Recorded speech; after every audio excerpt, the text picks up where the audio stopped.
I think I'm finally old enough to understand why people used to say, do it while you're young, try it while you're young, because the reality is, as you get older, you get further and further away from it. What a lot of people don't know is that I actually tried out for America's Next Top Model, and I just think subconsciously, I think that I just forced myself to stay within it because it was just what I do. You know what I'm saying? Kind of made me question myself and look at myself in the mirror and be when did you lose you? We have been socialized to think that a certain amount of success has to be amassed and certain things should be accomplished by 30. Creeping over and getting close to 40 for me at first was just kind of oh, Jesus Christ, I'm about to be 40. So what parts of your inner child do you feel need to be healed? In this season of being obedient is just one of those things where it's kind of when it stays on your heart, when it bothers you, when you keep thinking about it, when certain things come up and you're just well, damn, is that a sign? We were taught to dream, but we were kind of taught how to dream. I just think that sometimes we definitely get in our own way, right? This one is for the millennial who's rediscovering themselves on the other side of 30 or 35 if you ask some. Let's go beneath the scenes. Life can be so complex. The human experience is far more expansive than what we can see, and we spend so much time just trying to figure it out. We put on makeup, nice clothing, and we go out into the world trying to hold it all together. When beneath those seams, we are being ripped apart. Some of the ripping is self-inflicted, some of it is because of the pressure of society, but all of it is limiting. Limiting in our quest to just simply be who we truly are. We're more complex than we give ourselves credit for. We fill our brains with popular sayings like, oh, it ain't that serious, loosen up, or just live a little. But life in itself is a deep, non-surface level experience, and sometimes it can be pretty serious. So often we force ourselves to only exist at the surface, never allowing ourselves to be fully exposed. We let the layers pile up until the pressure becomes too much to bear, and then we rip. Sometimes into shreds, and a lot of the times in silence. Beneath means to go below the surface, and seams are what are supposed to keep us joined together. Because we are taught, no matter what, you just have to keep yourself together. We create this image, never letting people in, never going beneath the seams. I don't know if we ever get the answers we expect from life, but I'm starting to find peace in the process of just figuring it out. Instead of forcing the complexities of this human experience to be hidden, let's peel back the layers and go beneath them. Beneath the Seams, a love letter to millennials who are just trying to figure it out. Beneath the Seams, the podcast, now available on all platforms. Hey y'all, and welcome back to another episode of Beneath the Seams. I am your host, Kayla Riggins, and this is the safe seat. This is the scene seat, the seat where we peel back the layers and we get personal. We talk about all of the things y'all don't be wanting to talk about. I let y'all in my business. I get all up in yours. But the whole point of these conversations is to expose our true selves so that we can live more confident, exhilarating, liberated lives in this little bit of time we have left here on earth. So as y'all can see, I'm not in the seat, it's seats. We got two seats today. And so I have my first guest down to the pod, my very first guest ever. Even when I had this back in when it was an IGTV series, it was always just me. And I've always wanted to have these conversations with other people. And so Char is popping my pod cherry. So y'all know Char, y'all hear her name. I've mentioned her on the pod a couple times, at least two for sure. I can think of 2 episodes where I mentioned her. And so we've been friends now for, I think we just discovered that we made our 10th year in friendship. I think I met you in 2014. So yeah, we've been friends now for 10 years. And so Char is the one, when we talk about those BET days and how all them hoes was hating on me, but Char was solid. I talked about that specifically in the episode. So this is Char. I want to give you an opportunity to say hey to my people and introduce yourself in your own words. And then we're going to dive into what I want to talk to you about. Hey people, I'm so honored to be here. Yeah, I don't know. I'm trying to sit here and really behave because I really could be doing like backflips. Don't behave. Backflip. Just don't knock down the equipment. Oh, you know what I'm saying? But I'm just very excited to be here. I feel like this is a long time coming as far as like, just us doing our normal girl talk, but like on camera. And, I'm just first and foremost so proud of you. So proud of you for bringing this back. So proud of you for just, just living in your truth, you know what I'm saying? And being in this season, in this era of your life where you're just kind of like revamping and doing things. And first and foremost, just to like, really step in where you feel like God has called you to. So I really love that. And I love the fact that even within the past couple of months, I feel like our friendship has grown through the strength of God and everything too. You know what I'm saying? So I'm just excited to be here, right? Like, you got me in front of a camera. Oh my God. Oh my God. All right, so cheers to being in a season of obedience. Cheers to that. And cheers to 10 years of friendship. Clink, clink, clink, clink. Clink, clink, clink. Bitches is man. We love a good Real Housewives of Atlanta reference over here. Okay, so when I thought about wanting to have you on, there's so many things that we could talk about. Like, they really get to see a glimpse into the conversations that we have in real life. One of the beautiful things about Beneath the Seams is that I'm not creating content. I am sharing a part of me, a part of who I really am in my real life, and I'm packaging it in a way that it's relatable and to share it with people. So all of this deep conversation, all of these things that I be talking about, this is me, my friends will tell you, in my real life. I'm always like, so guys, let's chat. Well, how does that make you feel? Oh, absolutely. Sometimes I be like, damn, Kaylin, I'm ready.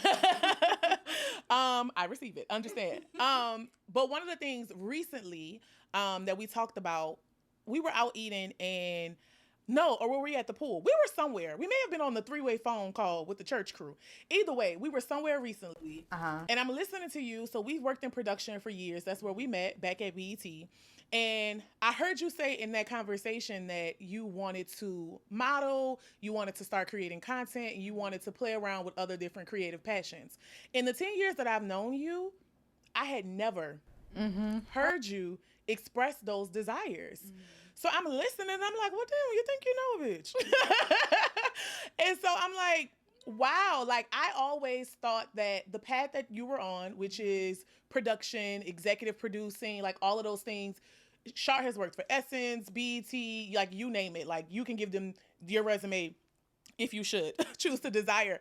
But I never knew that outside of production and climbing the corporate ladder creatively, producing, executive producing, I never knew that you had a desire to do these other creative things. And so I was like, dang, we have to do a better job at talking to our friends about what they really want to do in this life and also being a support system to help them get there. And so I kind of want to frame the conversation today around why you think it may be hard after the age of 30 to pursue your dreams. So I'm 33, you're 36. She's a little older than it all. Don't look it though. And don't. I think I'm finally old enough to understand why people used to say, do it while you're young. Try it while you're young, because the reality is as you get older, you get further and further away from it. So as your friend, I was just completely taken aback to hear you say that. And then immediately my heart is like, well, how come she hasn't done it? And then how can I help her do it? And me being in my own season of obedience and trying to really submit to doing what it is that I want to do and that I feel like I'm called to do, I wanted to have this conversation with you. Like, what is it that has been holding you back? And of course, how can we do a better job as friends to pull these things out of each other so that we're not spending time in this life doing things that don't fulfill us? And so now that I know those things about you, I just wonder, like, what vision do you see for yourself? And is it harder to pursue that vision now in your 30s? I don't necessarily think it's harder. I just think that sometimes we definitely get in our own way, right? And I think for me, two things in particular. I think one, it is doing the corporate thing, doing production was just kind of like a safety net because I'm good at it. You know what I'm saying? It was like a natural born skill that I had. Like when I was in like high school, I was the friend that would like get everybody together. Or I remember, my first semester in college, I met a friend who was a photographer, and I used to help her get around the city. So it was just like natural for me to just be in logistics, for me to, do managing and coordinating and all of that. So I think a part of me just kind of just felt comfortable. And for a while I was growing in that aspect, and things did seem new because, for like you said, I basically grew up at BET. But after leaving BET, I worked for Condé Nast, I worked for NFL, I worked for like top other branding agencies. So for that season, for me, it still felt like I was doing something new or growing or learning, because I was still doing production management, but I was still jumping from different lanes and experiencing different like companies, right? So I went from sports. I worked at Condé Nast, where I did like a lot of YouTube stuff. Working for a branded agency, I worked for clientele and everything, and I got into that bag. So for a while, it just felt like I was being refreshed, and it felt like it was something new, right? And then also I just kind of think that, yeah, I it was being comfortable, but then also I wouldn't necessarily say being afraid, but I think that, to be quite honest, I think that especially when it comes to like the modeling, I think that for me and how I view myself versus how the public views me, I saw myself more in like high fashion or doing, like, certain type of brands. Whereas when I was younger and sort of kind of pursued it, I was getting more of like urban, like put like be on the motorcycle type thing, type. And I like, that's just not the lane that I wanted to go in, because back then, I am 36. So back then, like the industry was still very like particular about who, like how you looked, how tall you were, your body size and all that. I maybe, slim, but I wasn't fitting like sample sizes and stuff like that. So I think a little bit of that also kind of deterred me from like actually pursuing it, because I just didn't feel like I fit the mold. What a lot of people don't know is that I actually tried out for America's Next Top Model, and I made it all the way to the round, like right before you get on TV. And I remember that day so clearly, after like, doing a couple of rounds, and then they told me like, oh yeah, you're going to the next level and going upstairs. I also remember like psyching myself out, because I'm like literally in the elevator with my mom. The elevator door opens, and you just see a hallway of like real models in my aspect, like in my eyes, like go see books and everything, and here tomboy me, pretty but tomboy me coming out like, oh, okay, like y'all do this shit for real. You know what I'm saying? So I think a little bit of just me being comfortable and just being good at production management, I just kind of just stayed with that. But I think I just I outgrew it a couple of years ago. And I think that I just forced myself to stay within it because it was just what I do. But in this season of being obedient is just one of those things where it's kind of like when it stays on your heart, when it bothers you, when you keep thinking about it, when certain things come up and you're just like, well, damn, is that a sign, or is God trying to tell me something or whatever?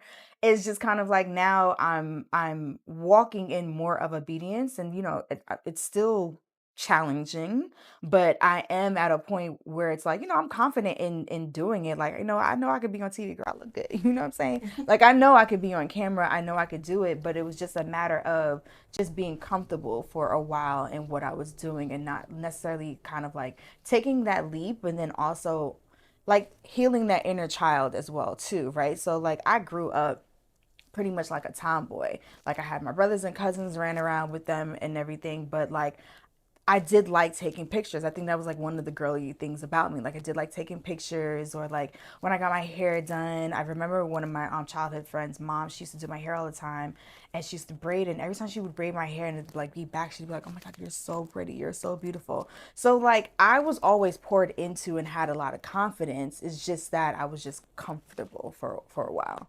So you mentioned healing your inner child, which is so popular now, right? We are all in therapy culturally. I need to be. I'm not, but I need to be. I have plans to get into therapy very soon.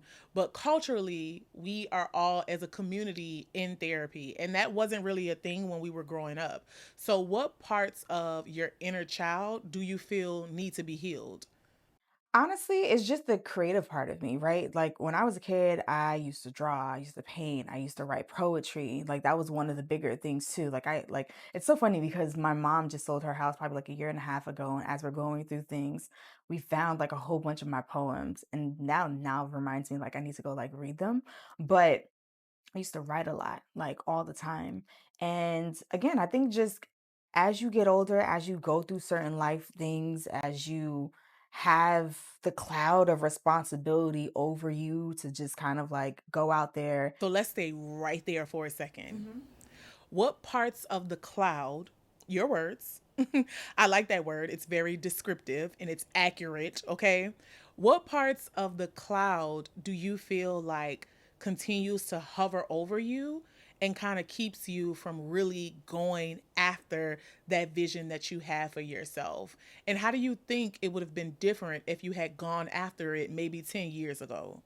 I think subconsciously, maybe being 36, subconsciously I may think like, sometimes people they like it might be too late, even though it never is, right? Because it's all about perspective as well. Like I just think subconsciously like creeping over and getting close to 40 for me at first was just kind of like, oh Jesus Christ, I'm about to be 40. Like, you know what I'm saying? And I know this is like it's kind of dramatic to think that way because I'm still years away. But it's not though, because we have been socialized to think that a certain amount of success has to be amassed and certain things should be accomplished by 30. So don't be turning 40. It's like, oh my God, you're approaching 40, girl. It's really over for you. It's really too late for you. But then with that also, there are a few like kind of quotes that I've like lived by, like that have been instilled in me with my parents, and one of them is "Puss and dog don't have the same luck." I'm Jamaican, right? So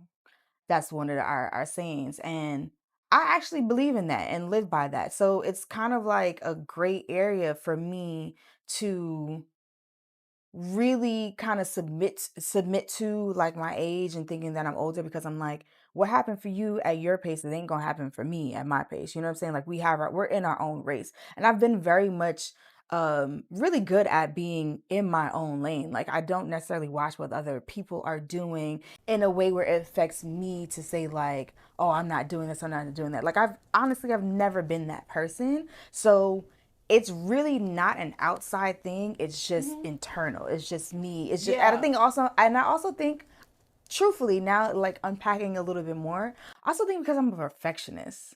So I think like getting out of my own way in that aspect, I think that's the biggest part of the cloud, if I'm being honest. It's just being like a perfectionist and feeling like, oh, I want to be ready for this, or when I was younger, I had like a struggle with like acne and stuff like that. So I'm just like, I want to wait till my face gets clearer, or I want to wait till like, I look a little bit better. And it's never like an outside thing. It's all internal, just like how I view myself, because I'm just like, I just want to show up as my best self and how I view myself. So I want to push back on that. uh-huh. You said it's not outside forces, it's internal. I personally have a belief, and if I'm projecting, let me know. Uh-huh.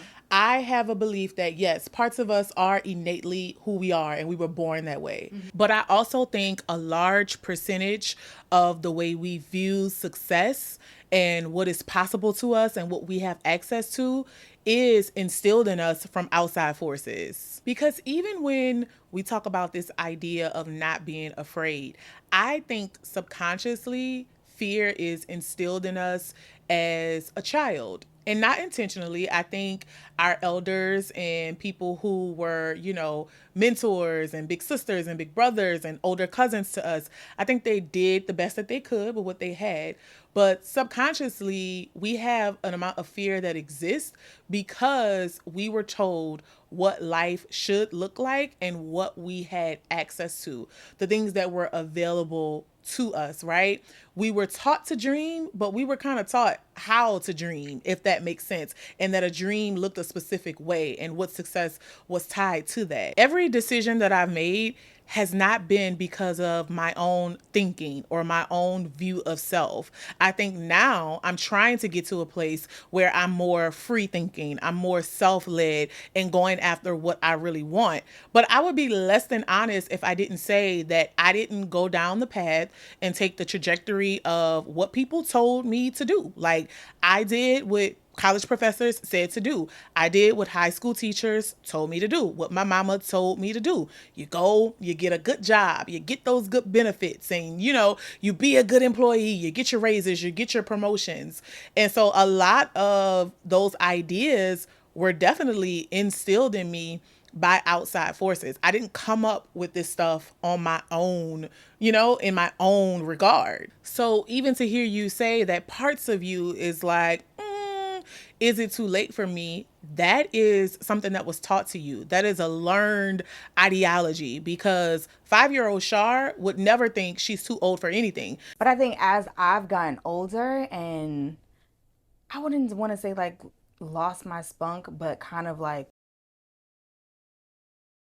in my eyes, kind of just matured and like got my old lady bag and vibes and stuff like that.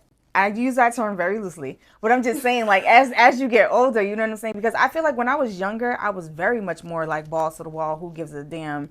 Try it. If I fail, who cares? It's staying third. Like, that's my point. And but for me, especially being Jamaican, like that was still kind of like risque in a sense, because you're coming up, and then like I thought I was going to be a lawyer, and I thought I was going to be like this and third, and for me to tell my parents like, oh, I want to go into entertainment, or I'm going into media and all that stuff, like that was a big step for me. Like if I was really listening to the outside world of what I should do, what I should not do, I would have been in law school. You know what I'm saying? Like in my high school senior year, I took a class where I was like the first high schooler to do an internship at the district attorney's office, because I literally was on that path. But another thing that I remember learning as a kid, my mom taught me experience is life's greatest teacher. So after doing that, I realized, yeah, this ain't for me. Like, you know what I'm saying? And I had to navigate that and figure out what was going to be my next step without necessarily, in my mind, disappointing my parents. But I didn't give a damn. When I was younger, I definitely had that more balls to the wall, go out, do whatever, free care, like, I don't care if I fall, I can get back up type of attitude. And what percentage of that do you think you still have now? If you had to just give it a number. Less than 50. So how do we get that other 55%? Well, I think with just lifing, I had to take a step back for a while and kind of like get back to me in a sense. So, I lost my grandmother like I think this November would be about 2 years now. And that was another big shift for me. And I think that was the beginning of getting back to kind of like live your life, like being at her funeral and just hearing certain stories about her, even leading up to the funeral, the days you're at, around family and everything, hearing certain stories, and knowing how she lived her life on her terms, and then also realizing like how similar we were. It kind of made me reflect, you know what I'm saying? Kind of made me question myself and like look at myself in the mirror and be like, when did you lose you? Like, you know what I'm saying? Like, when did you stop being this courageous That's person? good. Hold on. We got to stay there for a second. That might be the name of the episode. When did you lose you? Right. I love phrases and sound bites. We work in the media, we work in television. And so we used to chase sound bites for a living. That's good. When did you lose you? Yeah. Let's stay there for a second and let's talk about it. Do you feel lost? I did at a certain point. Are you found? I don't think I'm completely found, but but to me, it's like, it's the journey, right? Like, it's really understanding the journey. It's so funny, like, might be a little tangent, but, recently moving down here, to Atlanta, someone asked me, I think like day before yesterday, like, oh, how do you like it? Do you feel like you're going to stay this and the third? And I literally was like, I'm not even trying to think about that. I'm trying to be in the present. I'm trying to be in the moment. I was scared of the answer, y'all. I was like, "Ooh, child," because that thing wasn't liking it. You know, a couple months ago, I was so ready to go. I was just like, I'm ready to go back home. But again, even within that feeling, I remember a friend of mine said to me about a year ago, like, you know, when I was in my highs and lows of just thinking like, what the hell did I do to move down here? Because I just felt like I felt like I was stuck, and I felt like I needed something new. I needed an environment. I remember him telling me, he was just like, you know, like, since when do you take the easy road? Like, you know what I'm saying? Like, since when do you allow certain things to like get you down, or allow you to think that you can't get through something? Like, that's not you, bro. Like, man up kind of thing. And I understand that I kind of thrive on a little bit of tough love, and I think it was delivered softly enough where I received it. But I kind of thrive on the tough love because sometimes I just need that little hard, like, kind of reminder, right? Because it's like it would be easier for me to run back home, than rather than just like really stick it out. It would be easier for me to keep this perspective of Atlanta's this, Atlanta's that, instead of like looking for the good in it. It would be easier for me to just be stuck and sulk. Like, you know what I'm saying? Like, so it takes the work, it takes the journey on finding the good. And again, in my season of trying to be obedient, trying to grow my relationship with God, it's almost like I have like this nagging feeling sometimes when I may do certain things or feel a certain way that is like I'm slapping God in the face. And I hate that feeling. I hate that feeling. Oh, that's so good. Hold that thought. Okay, so this is the part of the show where we usually go beneath the comments and I read some of your questions, your comments, just all of your takeaways about the conversation, the podcast, and previous episodes. But today I want to stay really, really focused on our guest. And so instead of going beneath the comments, I want to make sure that you are commenting. So stop right now if you haven't already and let me know how you're feeling about this conversation. What parts are you liking? What parts can you relate to? What you're laughing at? What you're mad at? I want to know in the comments. I want to hear from you. So on the next episode, when I go beneath the comments, I will read your comment, your questions, and really get to talk back to you in real time. Okay? All right. So let's get back to this conversation and I'll see you guys in the comments. Let's stay there for a second. What are some of the actions that you are doing or thinking when you feel like that? Not being grateful. Not being like not practicing gratitude and just being grateful enough to be like, I'm very fortunate enough to even have the opportunity to just pick up from New York and come to Atlanta. Like, no responsibilities, as far, nothing holding me back. Not that no responsibilities, but like nothing holding me back. Nothing, you know, like I have the freedom to do what I want to do in this moment. I asked because I feel the same. I feel like I'm disappointing God sometimes, and I feel like I am not grateful and appreciative for what's now in front of me, something that I wanted it to be. My journey back to Atlanta was similar in that I had to just come kind of figure it out, and everything that I wanted to happen, a beautiful place, a car, those things happen for me. And so even though I'm in a very tough season now, I sometimes feel ungrateful for it's like, look around you. This is the answer to a prayer. But at the same time, sometimes I still feel this incredible amount of not being fulfilled. And what I'm doing is I have to remember that we are applying human emotion to a holy figure. God is not man. God is not human. So like, I'm your friend. I'm human. So I may be disappointed in you. I may be feel like, damn, you're being ungrateful. And not to say that God doesn't feel like, I'm not trying to speak for God. Okay. So not to say that as your father, as our heavenly father, sometimes he doesn't say, dang, like, I'm a little disappointed in you, Char. But just more so trying to, yes, grace that no man can give. And so that's what I'm doing I don't have all the answers, so I ain't trying to be Iyanla to you. I just want to be in conversation with you. But that's what I've been doing. It's just making sure that I know who I'm talking to. And God is not man. And so there's a different spiritual being, a different connection to how he views us. And so that's helped me be a little bit lighter on myself because I can do that. I can get really down on myself like that too. Oh, wait, I want to go back to something you said though too. Also fulfillment, right? So that's really big for me as well. I think I also had to, when you talk about like healing the inner child and just like what cloud was there, I also had to get to a point of what was fulfillment for me, right? Because again, in different aspects of our lives, so like in my personal life, or family and friends, in my work life, in my relationship, or like romantic relationships, like in each of those categories, like what did fulfillment look like? Let's go through all of them. Tell me right now. I'm so serious.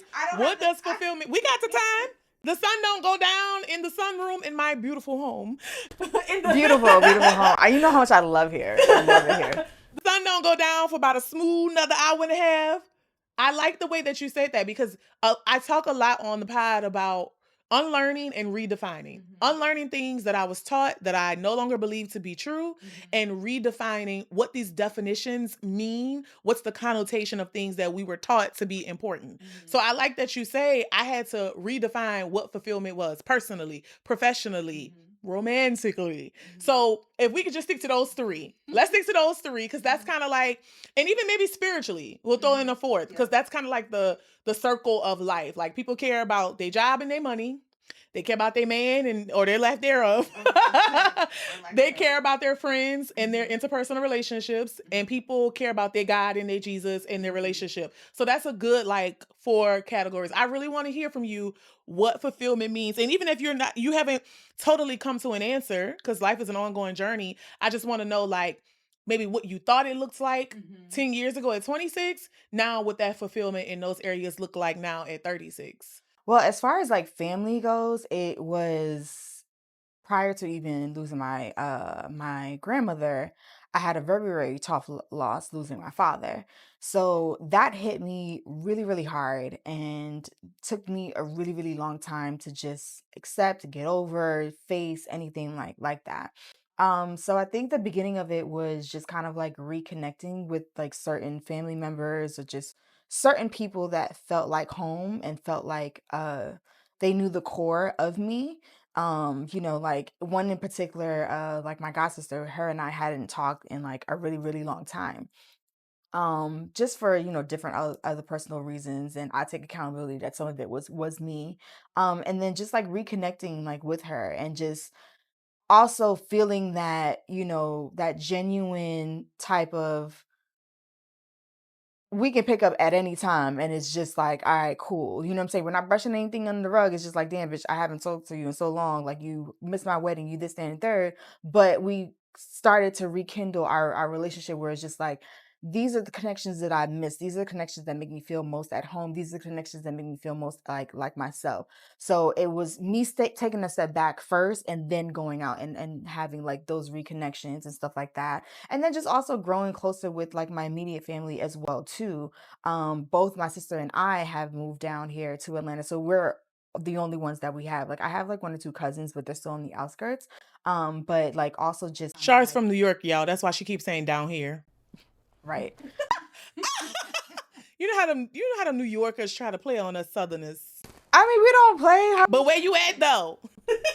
I mean, New York is the best. I'm just saying. But I love everywhere else though too. Like, you know what I'm saying? Like, I'm well traveled. So what would you say fulfillment looks like romantically?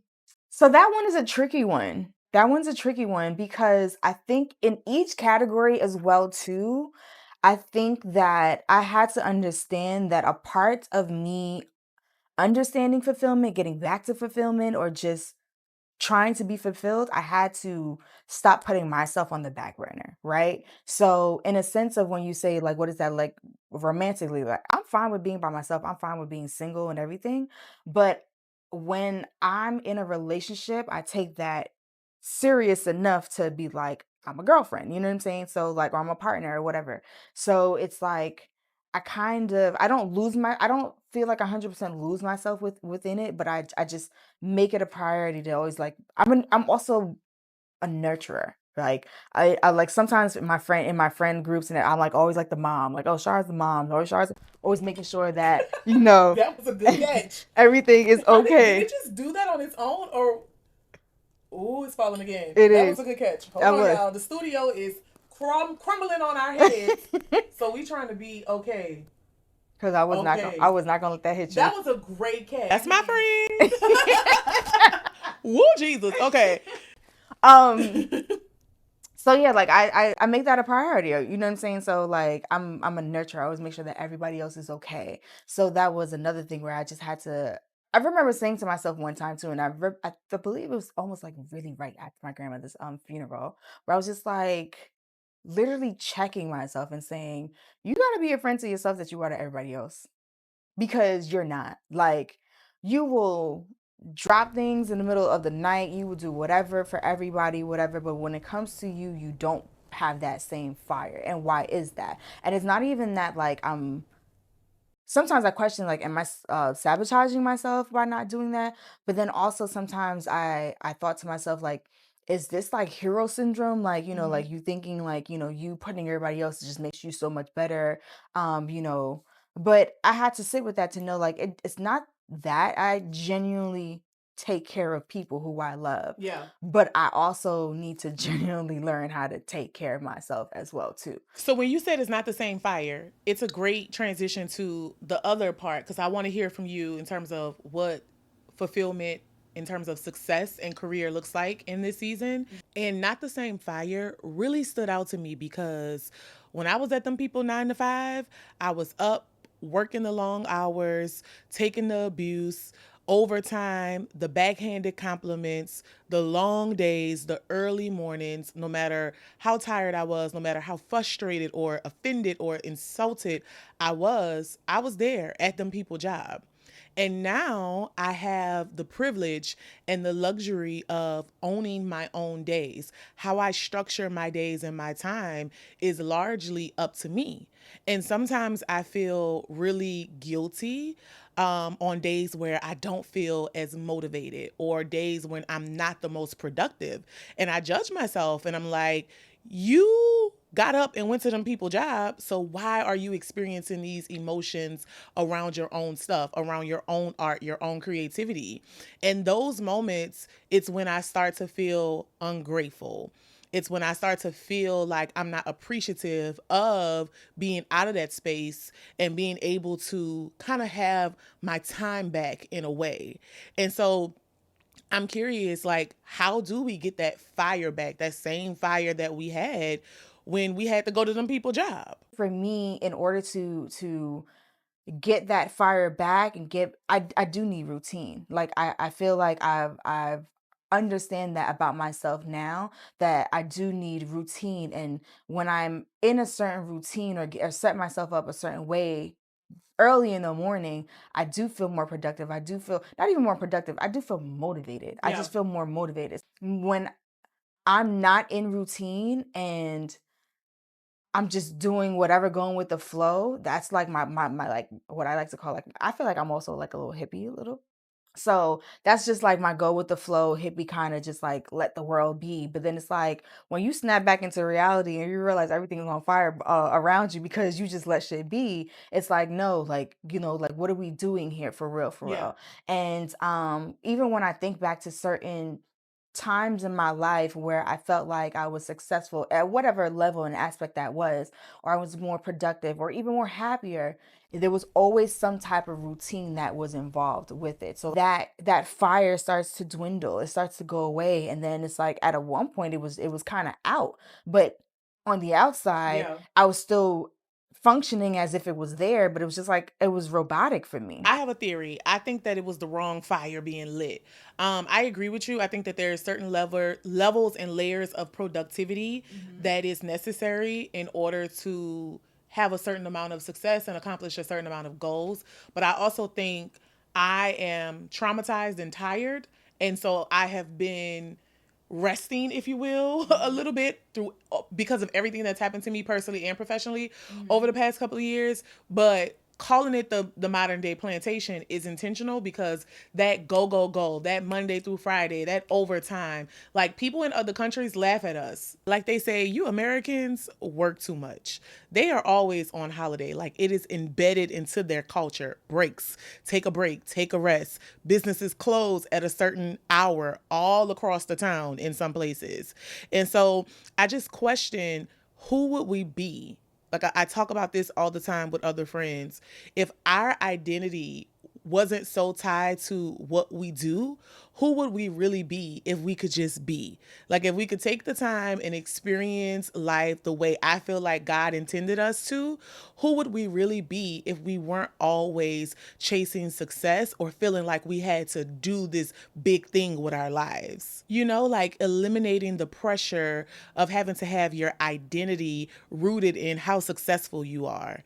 And so I think for me, I am trying to discern what parts of my sometimes lack of motivation, lack of productivity, lack of inspiration, what percentage of it is connected to we are not supposed to be this high functioning and I'm burnt out, right? And what percentage of that is connected to, all right, girl, you being lazy, get up and go after it, right? Get on your shit, go after your dreams. I'm kind of like always these days in a conundrum, torn in between how to discern which parts are which on what days. You know, so like to be high functioning is very much a corporate structure. It's wiring and conditioning to go, go, go, to multitask. And when you think about like how we are really chemically made as humans, we ain't supposed to be doing all of that.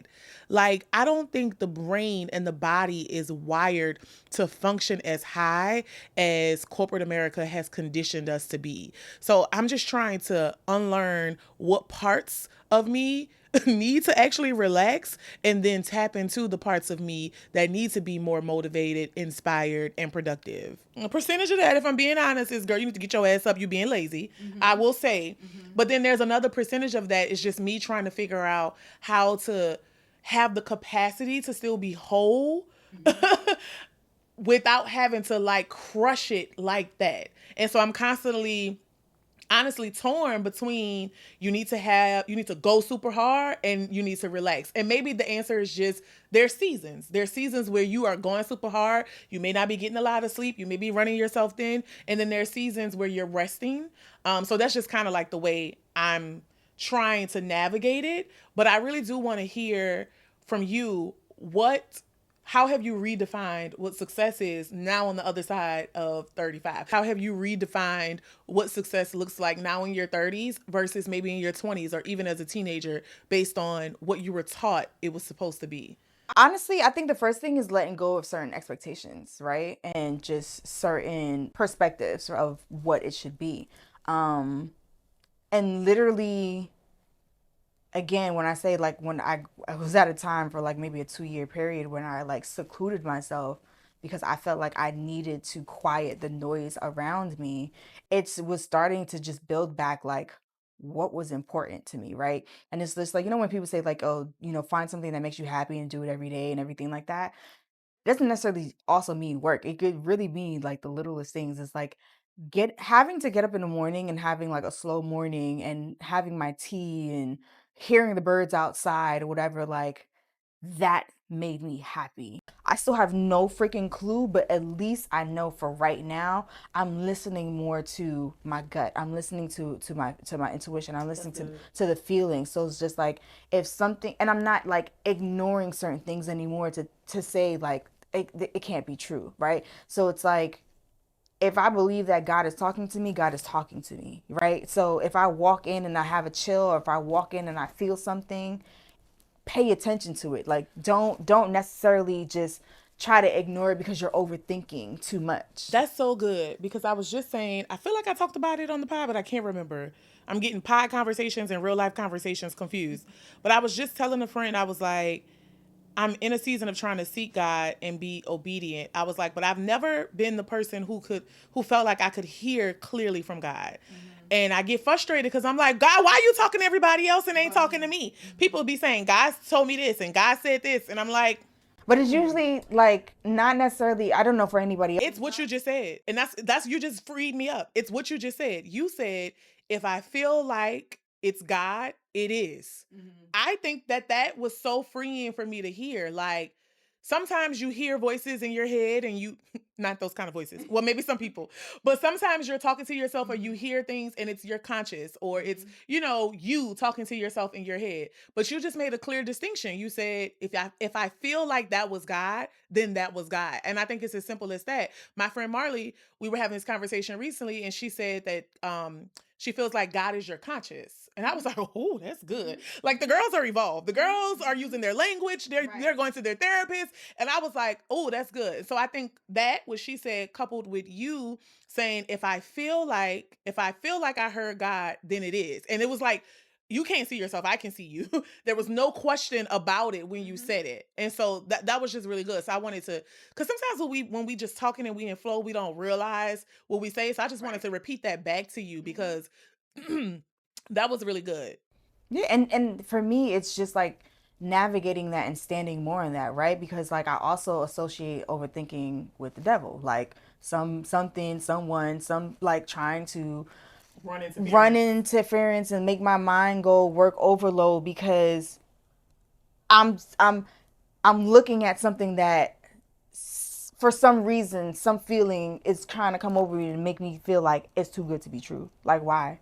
I just think that when I allow the devil or whatever to allow me to overthink and just get in my own way, it's just me getting in what God has let's clearly laying out for me. Maybe it's just scared of what comes with what's laid out for me, right? The responsibility, or I think that's what it is. It's like the responsibility was laid out for me, right? Because you even said this to me before. And this is another thing where I say, like, paying attention to certain things where it's just like, that is God. Like the messenger may change, but the message don't change because it keeps coming, right?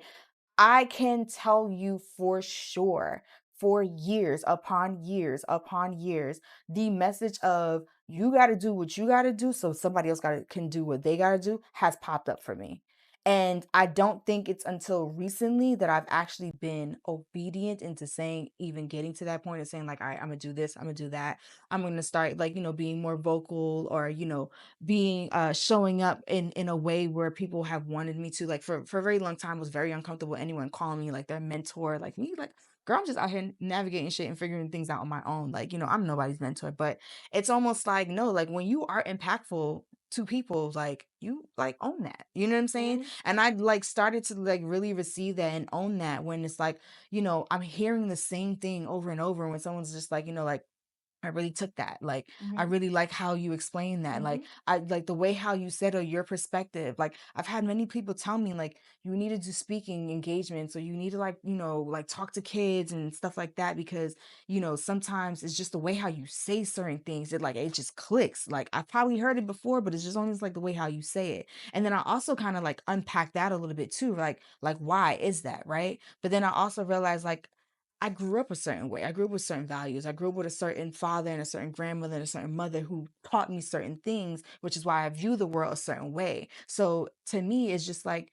you are different. You know what I'm saying? You are cut from a different cloth. So your voice is valuable. As much as I know that my voice is valuable, I was always comfortable with just having a voice within my inner circle. But it's pushing me and showing certain things, are pushing me and showing me that God is just like, no, your voice is valuable. I need you to be louder. So, are you ready to be uncomfortable? Because you talked a lot about being comfortable. So, in this season, are you ready to really get uncomfortable and go after what you really want?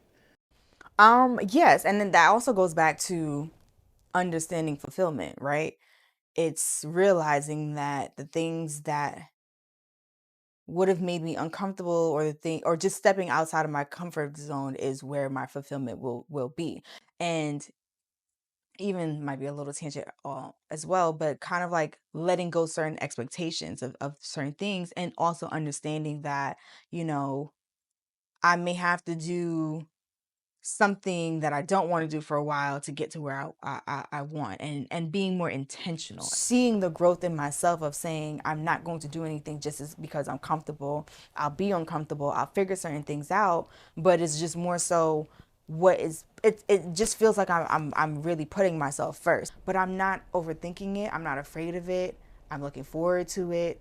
And I just know I'm going to even be more bomb. You know what I'm saying? So it was just kind of like, like? Well, I'll be in my early 40s at 43, so I look forward to you telling me what that's like. I love how you make it seem like I'm so much older. Because that's what y'all love to do. And again, it's not, yeah, you're right. Don't say y'all. It's not you, but I have other friends who are your age and they're like, such a baby. And I'm like, girl, you're 3 years older than me. Shut up. Right. But it's not you. You catch the strays on behalf of them. Sorry. But no, that was really good. Thank you for being in conversation with me and going beneath the seams and how you did it earlier. Popping my first guest, Cherry. We're gonna have to have you back because I want to talk about some friendship stuff with you, or maybe we'll do a part 2 of this conversation and talk about the friendship stuff. But not scared. But thank you so much. That's why we need to talk about it, because of that reaction right there. But thank you so much for being here. Thank you guys for being here. That will do it for this episode of Beneath the Seams. Listen, wherever you are in your journey, no matter what you're going through, no matter what you are figuring out, whether you've abandoned your dreams and you're trying to figure out how to get back to it, whether you're navigating, taking care of yourself, taking care of other people, and just trying to discover who you are or rediscover who you are, my prayer for you, my wish for you is that you simply find peace in the process of just figuring it out. See you guys next time. Say bye, Char.